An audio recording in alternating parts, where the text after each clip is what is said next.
ਸਤਿਨਾਮ।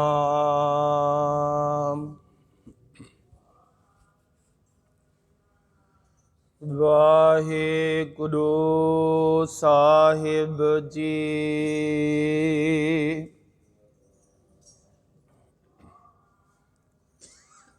ਅੰਤਰ ਜਾਮੀ ਸੋ ਪ੍ਰਭ ਪੂਰਾ,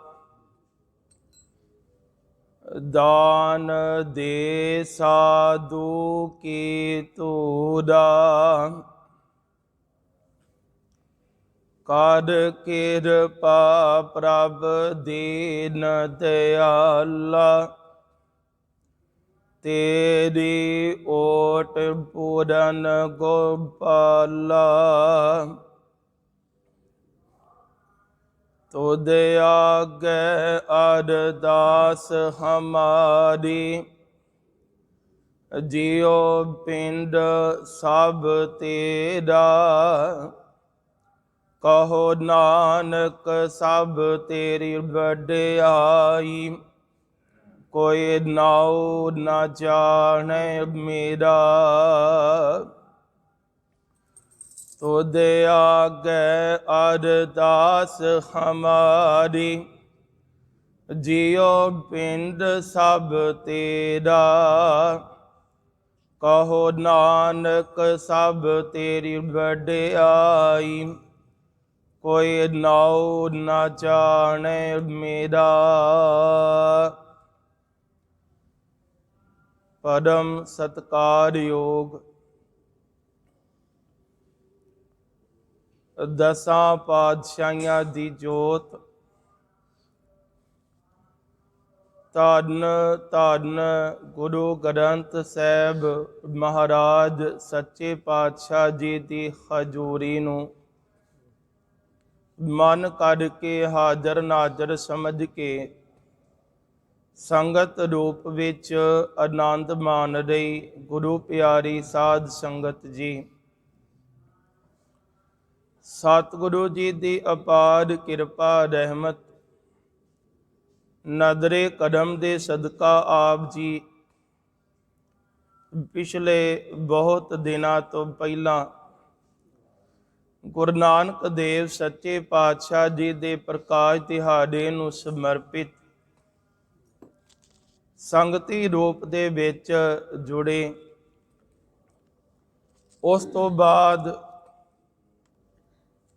ਮਹਾਰਾਜ ਨੇ ਆਪੇ ਹੀ ਕਿਰਪਾ ਕੀਤੀ ਹੈ। ਗੁਰੂ ਤੇਗ ਬਹਾਦਰ ਸਾਹਿਬ ਸੱਚੇ ਪਾਤਸ਼ਾਹ ਜੀ ਦੇ ਪਵਿੱਤਰ ਪਾਵਨ ਸ਼ਹੀਦੀ ਦਿਹਾੜੇ ਨੂੰ ਮੁੱਖ ਰੱਖਦਿਆਂ ਅੱਜ ਦੀ ਜੋ ਪ੍ਰਭਾਤ ਫੇਰੀ ਹੈ ਗੁਰਦੁਆਰਾ ਸਾਹਿਬ ਵਿਖੇ ਆਪ ਇਕੱਤਰ ਹੋਏ ਹੋ। ਆਓ ਗੁਰੂ ਪਿਆਰੀ ਸਾਧ ਸੰਗਤ ਜੀ ਕੁਝ ਸਮਾਂ ਆਪ ਜੀ ਦੇ ਨਾਲ ਵਿਚਾਰਾਂ ਦੀ ਸਾਂਝ ਕਰਨੀ ਹੈ।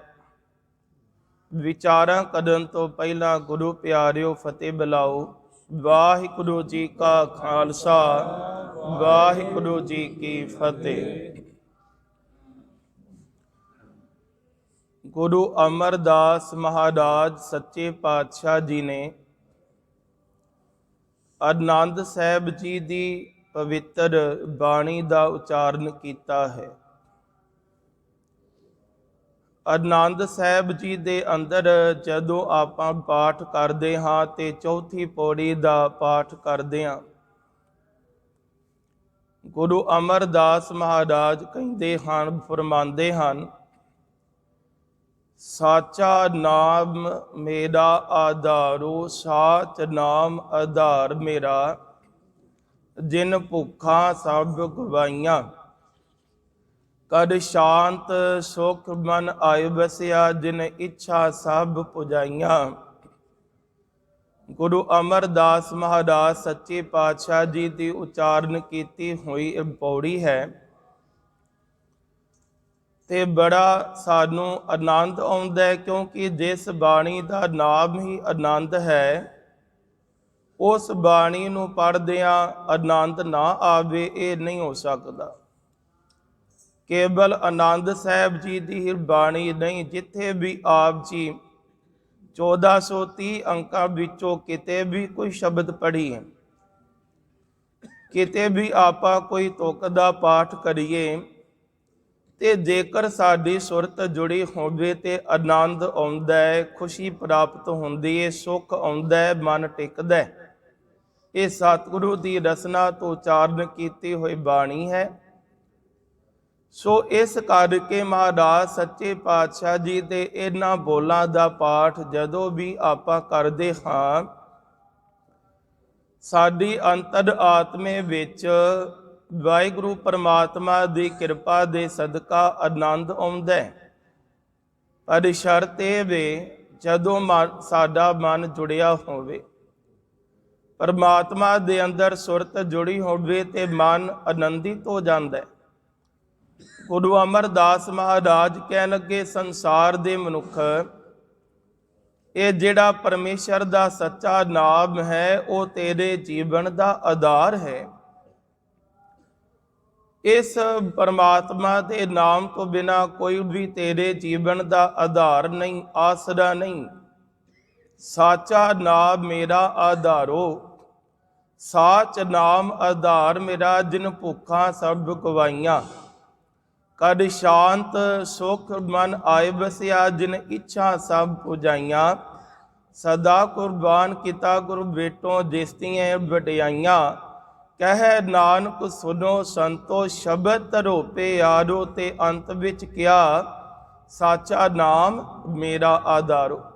ਜਿਹੜੀ ਪਹਿਲੀ ਤੁਕ ਹੈ, ਉਹਨੂੰ ਅੰਤ ਵਿੱਚ ਰਿਪੀਟ ਕੀਤਾ ਗਿਆ।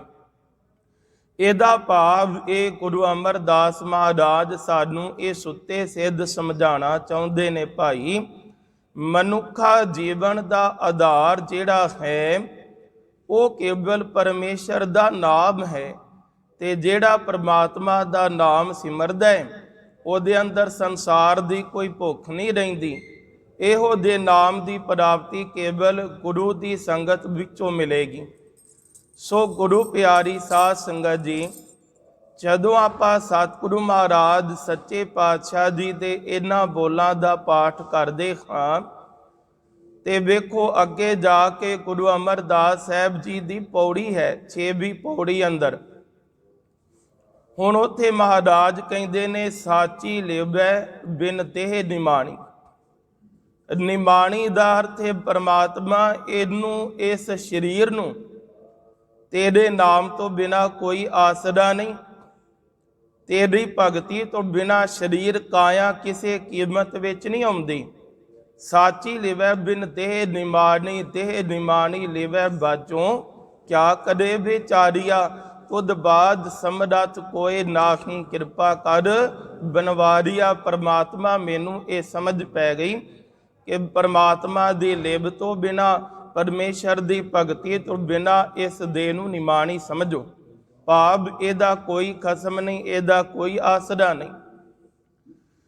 ਗੁਰੂ ਪਿਆਰੀ ਸਾਧ ਸੰਗਤ ਜੀ, ਪਰਮੇਸ਼ਰ ਦਾ ਨਾਮ ਜਿਹੜਾ ਹੈ, ਉਹ ਸੱਚ ਸਾਡਾ ਆਧਾਰ ਹੈ। ਜਿਸ ਪ੍ਰਕਾਰ ਇੱਕ ਇਮਾਰਤ, ਉਹਨੂੰ ਉਸਾਰਨ ਤੋਂ ਪਹਿਲਾਂ, ਉਹਦੀ ਛੱਤ ਤਿਆਰ ਕਰਨ ਤੋਂ ਪਹਿਲਾਂ ਉਹਦਾ ਬੇਸ ਬਣਾਇਆ ਜਾਂਦਾ ਹੈ, ਜਿਹਨੂੰ ਆਪਾਂ ਨੀਂਹ ਕਹਿੰਦੇ ਆ। ਜਦੋਂ ਤੱਕ ਧਰਤੀ ਪੁੱਟ ਕੇ ਨੀਂਹ ਤਿਆਰ ਨਹੀਂ ਕੀਤੀ ਜਾਂਦੀ, ਕੇਵਲ ਇਹ ਨਹੀਂ ਵੀ ਨੀਂਹ ਤਿਆਰ ਕਰਨੀ, ਉਦੋਂ ਆਪਾਂ ਇਹ ਵੀ ਸ਼ਬਦ ਕਹਾਂਗੇ ਵੀ ਨੀਂਹ ਜਿੰਨੀ ਤਾਕਤਵਰ ਹੋਵੇਗੀ, ਮਜ਼ਬੂਤ ਹੋਵੇਗੀ, ਇਮਾਰਤ ਓਨੀ ਤਗੜੀ ਤਿਆਰ ਹੋਵੇਗੀ।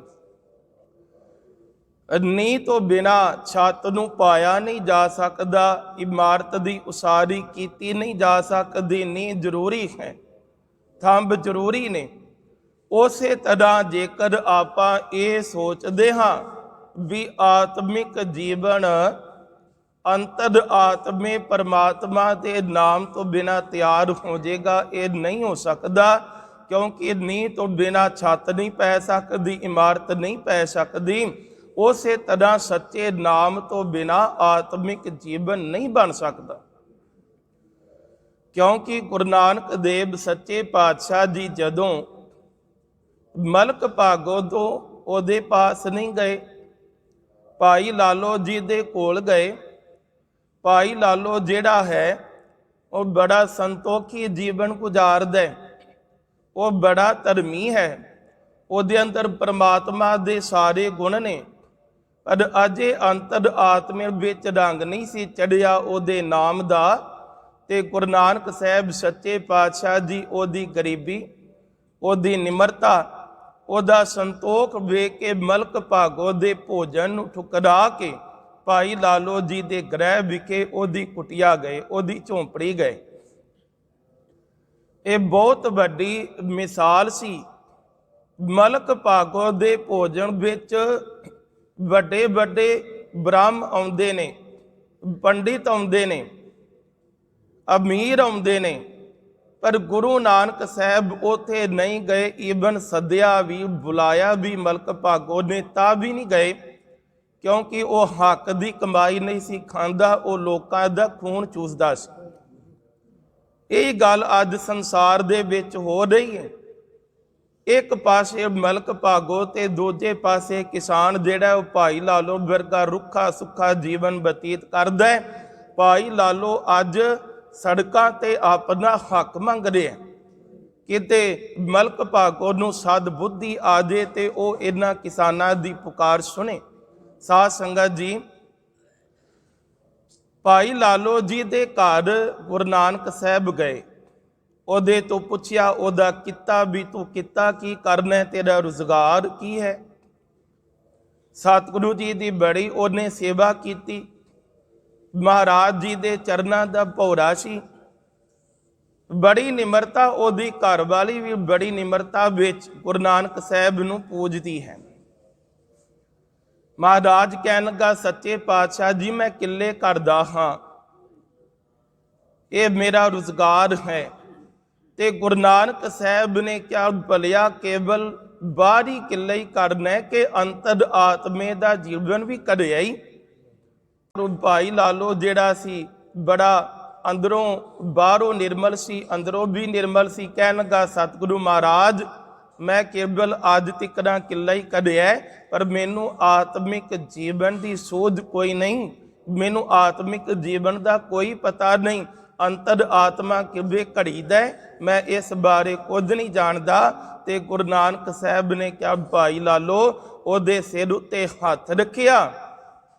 ਕਹਿਣ ਲੱਗੇ, ਅੱਜ ਤੋਂ ਬਾਅਦ ਤੂੰ ਕੇਵਲ ਕਿੱਲੇ ਹੀ ਨਹੀਂ ਘੜੇਗਾ, ਅੱਜ ਤੋਂ ਬਾਅਦ ਤੂੰ ਲੋਕਾਂ ਦਾ ਜੀਵਨ ਵੀ ਘੜਿਆ ਕਰੇਗਾ।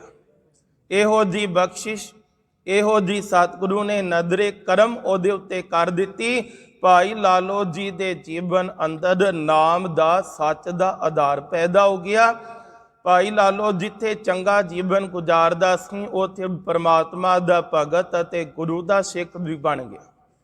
ਆਤਮਿਕ ਜੀਵਨ ਦੀ ਸੋਝ ਪੈਦਾ ਕਰ ਦਿੱਤੀ, ਉਹਦੇ ਅੰਦਰ ਨਾਮ ਦਾ ਰੰਗ ਚਾੜ ਦਿੱਤਾ। ਗੁਰੂ ਇਹੋ ਜਿਹਾ ਲਲਾਰੀ ਏ ਕਿ ਜਦੋਂ ਅਸੀਂ ਮੱਤ ਲੈ ਕੇ ਗੁਰੂ ਕੋਲ ਜਾਈਏ ਤੇ ਗੁਰੂ ਫਿਰ ਕਿਰਪਾ ਕਰਕੇ ਉਹਦੇ ਵਿੱਚ ਨਾਮ ਦਾ ਮਜੀਠਾ ਰੰਗ ਪਾ ਦਿੰਦਾ, ਇਹਨੂੰ ਪੱਕਿਆ ਕਰ ਦਿੰਦਾ।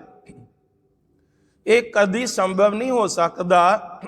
ਕੋਈ ਸੰਸਾਰ ਦੇ ਉੱਤੇ ਕਿੰਨੇ ਵੀ ਮਿੱਠੇ ਬੋਲ ਬੋਲੇ, ਕੋਈ ਸੰਸਾਰ ਦੇ ਉੱਤੇ ਚੰਗਾ ਪਹਿਰਾਵਾ ਪਾਏ, ਉਹ ਸੰਸਾਰ ਦੇ ਵਿੱਚ ਵਿਚਰੇ, ਪਰ ਸਾਚ ਨਾਮ ਆਧਾਰ ਹੈ ਨਾ ਜਿਹੜਾ, ਇਸ ਆਧਾਰ ਤੋਂ ਬਿਨਾ, ਨੀਂਹ ਤੋਂ ਬਿਨਾ ਇਮਾਰਤ ਨਹੀਂ ਉਸਰਦੀ। ਚੇਤਾ ਰੱਖਿਓ, ਨਾਮ ਤੋਂ ਬਿਨਾ ਆਤਮਿਕ ਜੀਵਨ ਨਹੀਂ ਉਸਰਦਾ। ਇਹ ਬਹੁਤ ਜ਼ਰੂਰੀ ਹੈ। ਇਸ ਕਰਕੇ ਮਹਾਰਾਜ ਸੱਚੇ ਪਾਤਸ਼ਾਹ ਜੀ ਨੇ ਵਾਹਿਗੁਰੂ ਪਰਮਾਤਮਾ ਦੀ ਭਗਤੀ ਨੂੰ ਮੰਗਦਿਆਂ ਬਹੁਤ ਸਾਰੇ ਬਚਨ ਕੀਤੇ। ਹੈ ਪਰਮਾਤਮਾ ਤੂੰ ਕਿਰਪਾ ਕਰ ਦੇ, ਰਹਿਮਤ ਕਰ ਦੇ, ਮੈਨੂੰ ਆਤਮਿਕ ਜੀਵਨ ਪਰਮੇਸ਼ਰ ਦਾ ਨਾਮ ਦੇ। ਕਿਉਂਕਿ ਜਿਹੜੇ ਨਾਮ ਸਿਮਰਦੇ ਨੇ ਨਾ, ਉਹਦੇ ਬਾਰੇ ਮਹਾਰਾਜ ਕਹਿੰਦੇ ਹਨ ਕਿ ਅੰਮ੍ਰਿਤ ਨਾਮ ਪਰਮੇਸ਼ਰ ਤੇਰਾ ਜੋ ਸਿਮਰੈ ਸੋ ਜੀਵੈ, ਜਿਸਨੂੰ ਕਦਮ ਪ੍ਰਾਪਤ ਹੋਵੇ ਸੋ ਜਾ ਨਿਰਮਲ ਥੀਵੈ। ਇਹ ਚੇਤਾ ਰੱਖਿਓ ਕਿ ਨਾਮ ਬਿਨਾ ਨ ਜੀਵਿਆ ਜਾਏ। ਪਰਮਾਤਮਾ ਤੇਰੇ ਸੱਚੇ ਨਾਮ ਤੋਂ ਬਿਨਾ ਅਸੀਂ ਜਿਉ ਨਹੀਂ ਸਕਦੇ। ਇਹ ਸਾਡਾ ਆਧਾਰ ਹੈ। ਅਸੀਂ ਜੁੜੇ ਹਾਂ ਗੁਰੂ ਤੇਗ ਬਹਾਦਰ ਸਾਹਿਬ ਜੀ ਦੀ ਸ਼ਹੀਦੀ ਦਿਹਾੜੇ ਸੰਬੰਧੀ ਇਹ ਜੋ ਆਪ ਜੀ ਕੀਰਤਨ ਕਰਦੇ ਹੋ, ਇਹਦੇ ਵਿੱਚ ਆਪਾਂ ਕਥਾ ਕਰਨੇ ਆ। ਇਹਦਾ ਤੱਤ ਸਾਧ ਇਹ ਵੇ ਕਿ ਸਾਡਾ ਜਿਹੜਾ ਮਨ ਹੈ ਉਹ ਪਰਮਾਤਮਾ ਵਿੱਚ ਜੁੜ ਜਾਏ। ਗੁਰੂ ਤੇਗ ਬਹਾਦਰ ਸਾਹਿਬ ਸੱਚੇ ਪਾਤਸ਼ਾਹ ਜੀ ਬਹੁਤ ਸਮਾਂ ਆਨੰਦਪੁਰ ਦੀ ਧਰਤੀ ਤੇ ਗੁਜ਼ਾਰਿਆ। ਇਤਿਹਾਸ ਵਿੱਚ ਸਾਖੀ ਆਉਂਦੀ ਏ। ਮੈਂ ਆਪ ਜੀ ਨੂੰ ਬੇਨਤੀ ਕਰ ਰਿਹਾ ਕਿ ਸਾਚਾ ਨਾਮ ਮੇਰਾ ਆਧਾਰੋ, ਸਾਚ ਨਾਮ ਆਧਾਰ ਮੇਰਾ ਜਿਨ ਭੁੱਖਾ ਸਭ ਗਵਾਈਆਂ। ਜਿਹੜਾ ਸੱਚੇ ਨਾਮ ਦੀ ਪਰਮਾਤਮਾ ਦੀ ਭਗਤੀ ਕਰਦਾ ਹੈ ਉਹਨੂੰ ਕਿਸੇ ਪ੍ਰਕਾਰ ਦੀ ਭੁੱਖ ਨਹੀਂ ਰਹਿੰਦੀ। ਤੇ ਚੇਤਾ ਰੱਖਿਓ, ਤ੍ਰਿਸ਼ਨਾ ਤੋਂ ਵੱਡਾ ਕੋਈ ਦੁੱਖ ਨਹੀਂ, ਸੰਤੋਖ ਤੋਂ ਵੱਡਾ ਕੋਈ ਸੁੱਖ ਨਹੀਂ। ਸਾਧ ਸੰਗਤ ਜੀ, ਗੁਰੂ ਤੇਗ ਬਹਾਦਰ ਸਾਹਿਬ ਆਨੰਦਪੁਰ ਦੇ ਸੋਹਣੇ ਵਧੀਆ ਇਲਾਕੇ ਵਿੱਚ ਇੱਥੇ ਮਹਾਰਾਜ ਰਹੇ। ਆਨੰਦਪੁਰ ਨੂੰ ਵਸਾਉਣ ਵਾਲੇ ਵੀ ਗੁਰੂ ਤੇਗ ਬਹਾਦਰ ਸਾਹਿਬ ਜੀ ਪਾਤਸ਼ਾਹ ਜੀ ਆਪ ਸਨ। ਸਾਧ ਸੰਗਤ ਜੀ, ਇੱਕ ਦਿਨ ਸਤਲੁਜ ਦਰਿਆ ਦੇ ਕਿਨਾਰੇ ਤੇ ਗੁਰੂ ਸਾਹਿਬ ਸੈਰ ਕਰਦੇ ਨੇ, ਵਿਚਰਦੇ ਨੇ। ਉਹਨਾਂ ਦੇ ਪਾਸ ਗੁਰੂ ਪਿਆਰਿਓ ਇੱਕ ਪੰਡਤ ਆਇਆ। ਉਹ ਸਤਿਗੁਰੂ ਮਹਾਰਾਜ ਸੱਚੇ ਪਾਤਸ਼ਾਹ ਜੀ ਨੂੰ ਤੱਕਦਾ ਕਿ ਗੁਰੂ ਤੇਗ ਬਹਾਦਰ ਸਾਹਿਬ ਜੀ ਆਪ ਵਿਚਰਦੇ ਪਏ ਨੇ। ਉਸ ਪੰਡਤ ਨੇ ਆ ਕੇ ਸਤਿਗੁਰੂ ਜੀ ਦੇ ਚਰਨਾਂ ਤੇ ਨਮਸਕਾਰ ਕੀਤੀ, ਦਰਸ਼ਨ ਕੀਤੇ। ਸਤਿਗੁਰੂ ਜੀ ਦੇ ਚਰਨਾਂ ਵਿੱਚ ਟਹਿ ਪਿਆ, ਬੇਨਤੀ ਕਰਦਾ ਹੈ। ਕਹਿਣ ਲੱਗਾ, ਸਤਿਗੁਰੂ ਮਹਾਰਾਜ ਗੁਰੂ ਤੇਗ ਬਹਾਦਰ ਸਾਹਿਬ ਜੀਓ, ਮੈਂ ਆਪ ਜੀ ਦੇ ਕੋਲ ਇੱਕ ਬੇਨਤੀ ਲੈ ਕੇ ਆਇਆ। ਉਹ ਮੇਰੇ ਅੰਤਰ ਆਤਮਾ ਦੀ ਇੱਕ ਉਲਝਣ ਹੈ, ਕਿਰਪਾ ਕਰਕੇ ਇਹਨੂੰ ਦੂਰ ਕਰ ਦਿਓ। ਗੁਰੂ ਤੇਗ ਬਹਾਦਰ ਸਾਹਿਬ ਮਹਾਰਾਜ ਕਹਿਣ ਲੱਗੇ, ਪੰਡਤ ਜੀ ਪੁੱਛੋ ਕੀ ਹੈ। ਤੇ ਉਹਨੇ ਕਿਹਾ ਵੀ ਮਹਾਰਾਜ, ਮੇਰਾ ਸਾਰਾ ਜੀਵਨ ਸੰਸਾਰ ਦੇ ਕਰਮ ਕਰਦਿਆਂ ਧਾਰਮਿਕ ਪੂਜਾ ਕਰਦਾ ਹਾਂ, ਅਰਚਨਾ ਵੀ ਕਰੀਦੀ ਏ, ਹੋਰ ਬੜੇ ਪਾਠ ਪੂਜਾ ਸਭ ਕੁਝ ਕਰਨਾ, ਪਰ ਅੱਜ ਤੱਕ ਮੇਰਾ ਮਨ ਸ਼ਾਂਤ ਨਹੀਂ ਹੋਇਆ। ਸਤਿਗੁਰੂ ਮਹਾਰਾਜ ਕਿਰਪਾ ਕਰਕੇ ਇਹ ਦੱਸੋ, ਮਨ ਕਿਵੇਂ ਟਿਕਦਾ, ਸ਼ਾਂਤ ਕਿਵੇਂ ਹੋਵੇ? ਮੈਂ ਇੰਨੇ ਕਰਮ ਕਰਦਾ, ਸਾਰਾ ਜੀਵਨ ਹੀ ਬਤੀਤ ਕਰ ਦਿੱਤਾ। ਉਹਨਾਂ ਕਰਮਾਂ ਨੂੰ ਕਰਦਿਆਂ ਕਰਦਿਆਂ ਬੜੇ ਪਾਠ ਪੂਜਾ ਬਹੁਤ ਕੁਝ ਕਰੀਦਾ, ਪਰ ਮਨ ਤੇ ਸ਼ਾਂਤ ਨਹੀਂ ਨਾ ਹੋਇਆ। ਇਹਦਾ ਭਾਵ ਇਹ ਵੀ ਫਸਲ ਬੀਜੀ ਤੇ ਉਹਦੇ ਵਿੱਚੋਂ ਧਨ ਨਹੀਂ ਮਿਲਿਆ, ਉਹ ਫਸਲ ਪੱਕੀ ਨਹੀਂ। ਸੋ ਮਹਾਰਾਜ, ਇਹ ਤੋਂ ਵੱਡਾ ਕੋਈ ਦੁੱਖ ਹੋ ਸਕਦਾ ਹੈ ਵੀ ਸਾਰਾ ਜੀਵਨ ਹੀ ਲਾ ਦੇਣਾ ਤੇ ਉਹਦਾ ਨਤੀਜਾ ਬਿਲਕੁਲ ਜ਼ੀਰੋ। ਮਹਾਰਾਜ, ਮਨ ਨਹੀਂ ਸ਼ਾਂਤ ਹੋਇਆ, ਅਜੇ ਅੰਦਰ ਨਹੀਂ ਟਿਕਿਆ, ਆਨੰਦ ਨਹੀਂ ਆਉਂਦਾ। ਤੇ ਗੁਰੂ ਸਾਹਿਬ ਕਿਰਪਾ ਕਰਕੇ ਇਹ ਦੱਸੋ ਵੀ ਆਨੰਦ ਕਿਵੇਂ ਆਵੇ? ਤੇ ਸਤਿਗੁਰੂ ਮਹਾਰਾਜ ਸੱਚੇ ਪਾਤਸ਼ਾਹ ਜੀ ਤਰੁੱਠੇ। ਗੁਰੂ ਤੇਗ ਬਹਾਦਰ ਸਾਹਿਬ ਭਗਤੀ ਦੇ ਸੋਮੇ ਸਨ, ਬੜੀ ਭਗਤੀ ਕੀਤੀ। ਜਦੋਂ ਸੀਸ ਉੱਤੇ ਤਲਵਾਰ ਚੱਲਦੀ ਸੀ ਉਦੋਂ ਵੀ ਭਗਤੀ ਸੀ, ਉਦੋਂ ਵੀ ਪਰਮੇਸ਼ਰ ਦਾ ਨਾਮ ਸੀ। ਮਹਾਰਾਜ ਸੱਚੇ ਪਾਤਸ਼ਾਹ ਜੀ ਕਹਿਣਗੇ, ਪੰਡਤ ਜੀ ਮਨ ਕਿਵੇਂ ਟਿਕੇਗਾ ਜਦੋਂ ਤਿਕਰਾਂ ਸਾਡਾ ਮਨ ਤ੍ਰਿਸ਼ਨਾ ਦੇ ਵਸ ਵਿੱਚ ਹੈ। ਜਦੋਂ ਤਿਕਰਾਂ ਸੀ ਸੰਸਾਰ ਦੇ ਭਰਮਾਂ ਵਿੱਚ ਪਏ ਆ, ਮਨ ਕਦੀ ਨਹੀਂ ਟਿਕ ਸਕਦਾ। ਜਦੋਂ ਤ੍ਰਿਸ਼ਨਾ ਹੋਵੇ ਮਨ ਉਦੋਂ ਟਿਕਦਾ ਜਦੋਂ ਪਰਮਾਤਮਾ ਦੀ ਸਮਝ ਪੈਂਦੀ ਹੈ। ਭਾਵ ਇਹ ਪਰਮਾਤਮਾ ਦੀ ਭਗਤੀ ਬਿਨਾਂ ਮਨ ਨਹੀਂ ਟਿਕ ਸਕਦਾ। ਉਥੇ ਗੁਰੂ ਨਾਨਕ ਸਾਹਿਬ ਜੀ ਦੀ ਇਸ ਜੋਤ ਨੇ, ਗੁਰੂ ਤੇਗ ਬਹਾਦਰ ਸਾਹਿਬ ਜੀ ਨੇ ਰਾਮ ਕਲੀ ਰਾਗ ਦੇ ਵਿੱਚ ਇੱਕ ਸ਼ਬਦ ਉਚਾਰਿਆ, ਜਿਹੜਾ ਉਸ ਪੰਡਤ ਨੂੰ ਸੁਣਾਇਆ ਤੇ ਪੂਰੀ ਦੁਨੀਆ ਲਈ। ਸਾਧ ਸੰਗਤ ਜੀ, ਮਹਾਰਾਜ ਕਹਿਣਗੇ, ਵੇਖੋ ਪੰਡਤ ਜੀ, ਸਾਡੇ ਜੀਵਨ ਦੇ 3 ਪੜਾਅ ਨੇ। ਇੱਕ ਜਿਹੜਾ ਪੜਾਅ ਹੈ ਉਹ ਸਾਡੇ ਜੀਵਨ ਦਾ ਬਚਪਨ ਹੈ। ਉਦੋਂ ਬਾਅਦ ਜਵਾਨੀ ਦਾ ਪਹਿਰਾ ਹੁੰਦਾ ਹੈ, ਉਦੋਂ ਬਾਅਦ ਬੁਢੇਪੇ ਦੇ ਦਵਾਰ ਖੁੱਲ੍ਹਦੇ ਨੇ। ਸਾਧ ਸੰਗਤ ਜੀ, ਮਹਾਰਾਜ ਕਹਿਣਗੇ ਵੇਖੋ 3 ਹਿੱਸਿਆਂ ਦੀ ਇਹ ਜ਼ਿੰਦਗੀ। ਜਿਹੜਾ ਸਾਡਾ ਬਚਪਨ ਹੈ ਉਹ ਤੇ ਸਾਡਾ ਬੇਸਮਝੀ ਵਿੱਚ ਲੰਘ ਜਾਂਦਾ ਹੈ। ਉਸ ਤੋਂ ਬਾਅਦ ਜਵਾਨੀ ਆਉਂਦੀ ਏ, ਉਹ ਸੰਸਾਰ ਦੇ ਹੰਕਾਰ ਦੇ ਅੰਦਰ ਵਿਸ਼ੇ ਵਿਕਾਰਾਂ ਵਿੱਚ ਬਤੀਤ ਹੋ ਜਾਂਦੀ ਏ। ਬੁਢੇਪਾ ਆਉਂਦਾ ਹੈ, ਉਦੋਂ ਵੀ ਸਮਝ ਨਹੀਂ ਪੈਂਦੀ ਕਿ ਬੰਦਾ ਕਰੇ ਕੀ। ਜਦੋਂ ਇਸ ਪ੍ਰਕਾਰ ਦੀ ਸਮਝ ਨਹੀਂ ਆਉਂਦੀ, ਇਹ ਮਨੁੱਖ ਜਿਹੜਾ ਪਰਮੇਸ਼ਰ ਦੇ ਨਾਮ ਤੋਂ ਬਿਨਾਂ ਵਿਅਰਥ ਜੀਵਨ ਬਤੀਤ ਕਰਕੇ ਚਲਾ ਜਾਂਦਾ ਹੈ। ਠੀਕ ਹੈ, ਮਹਾਰਾਜ ਕਹਿਣਗੇ ਠੀਕ ਹੈ ਵੀ ਤੁਸੀਂ ਇਹ ਕਰਮ ਕਰਦੇ ਹੋ, ਧਾਰਮਿਕ ਕਰਮ, ਮੈਂ ਨਿੰਦਦਾ ਨਹੀਂ, ਪਰ ਜੇ ਪਰਮਾਤਮਾ ਦੀ ਭਗਤੀ ਨਹੀਂ ਨਾ ਕਰਦੇ, ਮਨ ਤ੍ਰਿਸ਼ਨਾ ਦੇ ਵਸ ਵਿੱਚ ਪਿਆ ਏ ਤੇ ਉਦੋਂ ਤਿਕੜਾ ਸੁੱਖ ਨਹੀਂ ਹੁੰਦਾ। ਅਦਾਮ ਕਲੀ ਰਾਗ ਦਾ ਉਹ ਜਿਹੜਾ ਸ਼ਬਦ ਹੈ ਨਾ, ਉਹਨੂੰ ਚੰਗੀ ਤਰ੍ਹਾਂ ਕਦੀ ਆਪਾਂ ਪੜ੍ਹੀਏ। ਵੇਖੋ ਮਹਾਰਾਜ ਕਹਿਣ ਲੱਗੇ ਕਿ ਹੇ ਭਾਈ ਪ੍ਰਾਣੀ ਨਾਰਾਇਣ ਸੁਧ ਲੈ। ਮਹਾਰਾਜ ਕਹਿੰਦੇ ਨੇ ਵੀ ਪਰਮਾਤਮਾ ਦੀ ਸਮਝ ਲੈ, ਉਹਦਾ ਨਾਮ ਜਪ, ਉਹਨੂੰ ਸਿਮਰਿਆ ਕਰ। ਤੇ ਜੇ ਅੱਗੇ ਮਹਾਰਾਜ ਕਹਿੰਦੇ ਨੇ ਛਿਨ ਛਿਨ ਔਦ ਘਟੈ ਨਿਸ ਬਾਸੁਰ ਬਿਰਥਾ ਜਾਤ ਹੈ ਦੇ, ਕਿਉਂਕਿ ਉਮਰ ਜਿਹੜੀ ਹੈ ਘਟ ਰਹੀ ਹੈ। ਮਨੁੱਖਾ ਜੀਵਨ ਬੇਕਾਰ ਚਲਾ ਜਾਏਗਾ ਜੇ ਤੂੰ ਪਰਮਾਤਮਾ ਦੀ ਸੋਝੀ ਨਾ ਲਈ। ਫਿਰ ਮਹਾਰਾਜ ਆਖਣ ਲੱਗੇ ਉਸ ਤੋਂ ਬਾਅਦ ਕੀ ਹੁੰਦਾ ਹੈ ਕਿ ਤਰਨ ਆਪੋ ਵਿਖਿਆਨ ਸੋ ਖੋਇਓ, ਬਾਲਪਨ ਅਗਿਆਨਾ ਬਿਰਧ ਭਇਓ, ਅਜੂ ਨਹੀਂ ਸਮਝੇ ਕੌਣ ਕੁਮਤ ਉਰਜਾਨਾ। ਇਹ ਤਿੰਨੇ ਅਵਸਥਾਵਾਂ ਬੇਕਾਰ ਚਲੀਆਂ ਗਈਆਂ। ਫਿਰ ਮਹਾਰਾਜ ਕਹਿੰਦੇ ਨੇ ਮਾਨਸ ਜਨਮ ਦਿਓ, ਜੇ ਠਾਕੁਰ ਸੋ ਤੇ ਕਿਉਂ ਵਿਸਰਾਇਓ, ਮੁਕਤ ਹੋਤ ਨਰ ਜਾ ਕੇ ਸਿਮਰੈ, ਨਿਮਕ ਨਾ ਤਾਕੋ ਗਾਇਓ। ਉਹ ਜਿਸ ਪਰਮਾਤਮਾ ਦਾ ਸਿਮਰਨ ਕੀਤਿਆਂ ਪੰਡਤ ਜੀ ਆਪਾਂ ਸੰਸਾਰ ਦੇ ਵਿੱਚੋਂ ਮੁਕਤ ਹੋਣਾ ਸੀ, ਉਹਨੂੰ ਤੇ ਤੁਸੀਂ ਜਪਿਆ ਹੀ ਨਹੀਂ। ਜੋ ਸੰਸਾਰ ਦੇ ਕਰਮ ਨੇ ਕੇਵਲ ਉਹ ਹੀ ਕਰੀ ਜਾਂਦੇ ਹੋ।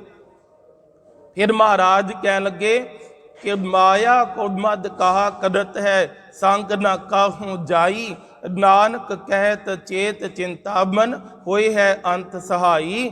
ਕਿ ਜੇ ਤੂੰ ਪਰਮਾਤਮਾ ਦੀ ਵਾਹਿਗੁਰੂ ਦੀ ਭਗਤੀ ਕਦੇ ਆ ਤੇਰੇ ਨਾਲ ਜਾਏਗੀ, ਬਾਕੀ ਸੰਸਾਰ ਦਾ ਧਨ, ਇਹ ਦੌਲਤ, ਇਹ ਪਦਾਰਥ ਸਭ ਇੱਥੇ ਰਹਿ ਜਾਂਦੇ ਨੇ। ਇਹ ਸ਼ਬਦ ਸੁਣਦਿਆਂ ਸਾਰ ਮਹਾਰਾਜ ਸੱਚੇ ਪਾਤਸ਼ਾਹ ਜੀ ਦੇ ਚਰਨਾਂ ਵਿੱਚੋਂ ਟਹਿ ਪਿਆ। ਕਹਿਣ ਲੱਗਾ ਗੁਰੂ ਤੇਗ ਬਹਾਦਰ ਸਾਹਿਬ ਜੀ, ਮੈਂ ਇਸ ਬਾਰੇ ਤੇ ਕਦੀ ਸੋਚਿਆ ਹੀ ਨਹੀਂ। ਮੈਂ ਕੇਵਲ ਸੰਸਾਰ ਦੇ ਮਿੱਥੇ ਕਰਮ ਕਰਦਾ ਰਿਹਾ, ਮੇਰੇ ਮਨ ਵਿੱਚੋਂ ਤ੍ਰਿਸ਼ਨਾ ਨਹੀਂ ਸੀ ਜਾਂਦੀ।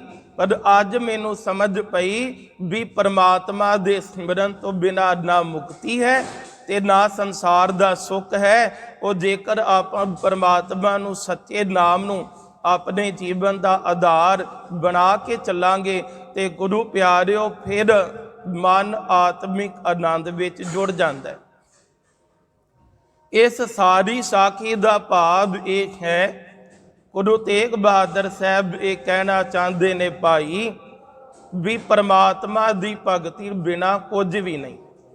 ਕੋਈ ਕਿੰਨੇ ਵੀ ਸੰਸਾਰ ਦੇ ਕਰਮ ਕਰੇ, ਜਿਸ ਨੂੰ ਗੁਰੂ ਅਰਜਨ ਦੇਵ ਜੀ ਨੇ ਕਿਹਾ ਕਿ ਪ੍ਰਭ ਜੀ ਕੋ ਨਾਮ ਜਪਤ ਮਨ ਚੈਨ, ਬਹੁ ਪ੍ਰਕਾਰ ਖੋਜੈ ਸਭ ਤਾਕੋ ਬਿਖਮ ਨਾ ਜਾਈ ਲੈਣ। ਸਾਰੇ ਤੈਨੂੰ ਖੋਜ ਕਰਦੇ ਨੇ, ਤੇਰੀ ਖੋਜ ਕਰਦੇ ਨੇ, ਪਰ ਜੇਕਰ ਨਾਮ ਨਹੀਂ ਨਾ ਜਪਿਆ ਤੇ ਆਨੰਦ ਵੀ ਨਹੀਂ ਆਉਂਦਾ। ਸੋ ਇਸ ਕਰਕੇ ਗੁਰੂ ਅਮਰਦਾਸ ਮਹਾਰਾਜ ਇਹ ਫਰਮਾਨ ਕਰਦੇ ਨੇ ਵੀ ਸਾਚਾ ਨਾਮ ਮੇਰਾ ਆਧਾਰੋ, ਸਾਚ ਨਾਮ ਆਧਾਰ ਮੇਰਾ, ਜਿਨ ਭੁੱਖਾਂ ਸਭ ਗਵਾਈਆਂ। ਕਿ ਜਿਨੇ ਪਰਮਾਤਮਾ ਤੇਰਾ ਨਾਮ ਜਪਿਆ ਗੁਰੂ ਪਿਆਰਿਓ, ਉਹਦੇ ਵਿੱਚ ਸੰਤੋਖ ਹੁੰਦਾ ਹੈ। ਤੇ ਮੈਂ ਆਪ ਜੀ ਨੂੰ ਬੇਨਤੀ ਕਰਦਿਆਂ ਵੀ ਤ੍ਰਿਸ਼ਨਾ ਉਹ ਸਮੁੰਦਰ ਹੈ, ਕਦੀ ਭਰਦਾ ਨਹੀਂ। ਸਾਰੇ ਸੰਸਾਰ ਦੀ ਦੌਲਤ ਵੀ ਆ ਜੇ, ਪਰ ਉਹ ਇਹ ਸੋਚਦਾ ਹੈ ਵੀ ਮੈਂ ਕਿਸਾਨਾਂ ਦੀ ਖੇਤੀ ਵੀ ਆਪਣੇ ਕਬਜ਼ੇ ਵਿੱਚ ਕਰ ਲਾਂ, मैं किसानां दे खेत भी गोदामां विच पैक कर दियां, मैं इन्हां दियां फसलां भी गोदामां विच पैक करके अगे वध रेट ते बेचां, क्योंकि तृष्णा है ना। इस करके वेखो ओशो एक गल लिखदा है, वो कहंदा है कदी तुसी संसार दे उत्ते नोट करियो भी गरीब बंदा बड़ा संतोखी हुंदा है, पैसे दी परवाह नहीं करदा, पर जिहड़ा अमीर होवे वो बड़ा कंजूस हुंदा है। उहदा कारण की है? जदों कि चाहिदा ते सी गरीब बंदा ਉਹਦੇ ਵਿੱਚ ਲਾਲਚ ਚਾਹੀਦਾ ਹੈ, ਤੇ ਜਿਹੜਾ ਅਮੀਰ ਹੋਵੇ ਉਹਦੇ ਕੋਲ ਧਨ ਤੇ ਬਹੁਤ ਤੇ ਸੰਤੋਖ ਚਾਹੀਦਾ ਹੈ। ਪਰ ਉਲਟੇ ਜਿਹੜਾ ਗਰੀਬ ਹੋਵੇ ਉਹ ਲਾਲਚ ਨਹੀਂ ਕਰਦਾ, ਉਹ ਸੰਤੋਖ ਵਿੱਚ ਰਹਿੰਦਾ ਹੈ। ਪਰ ਜਿਹੜਾ ਅਮੀਰ ਹੋਵੇ ਇੰਨਾ ਕੁਝ ਪਾ ਕੇ ਵੀ ਉਹਦੀ ਭੁੱਖ ਨਹੀਂ ਜਾਂਦੀ। ਉਹਦਾ ਕਾਰਨ ਪਤਾ ਕੀ ਹੈ? ओशो लिखदा है कि जिहड़ा गरीब है ना ਉਹਦੇ पास पकड़ के रखण वास्ते कुछ नहीं, ते जिहड़ा अमीर है ਉਹਦੇ पास पकड़ के रखण वास्ते बहुत कुछ है। क्योंकि जिहड़ी तृष्णा है वो पैसे विचों पैदा नहीं होंदी, और पकड़ विचों पैदा होंदी है। हुण गरीब दे पास धन नहीं, ਉਹਦੀ पकड़ नहीं करदा, सुत्ते सिद्ध ਉਹਦੇ ਵਿੱਚ संतोख आउंदा है। पर जिहड़ा अमीर है ਉਹਦੇ पास पकड़न वास्ते बहुत कुछ है, ते पकड़ जिहड़ी तृष्णा पैदा करदी। इसे करके अमीर बंदा संतोखी नहीं हुंदा, ਉਹਦਾ लालच होर वध जांदा है। सो इस करके महाराज कहण लगे भी जिहड़ा नाम सिमरदा भुखा सब गवाइयां, ਉਹਦੀਆਂ सारियां भुखां दूर हो जांदियां ने। फिर महाराज कहण लगे कि कद शांत सुख मन आए बसिया, जिन इच्छा सब पुजाइयां, सदा कुर्बान किता गुरु वेटों जिस दियां वडियाइयां।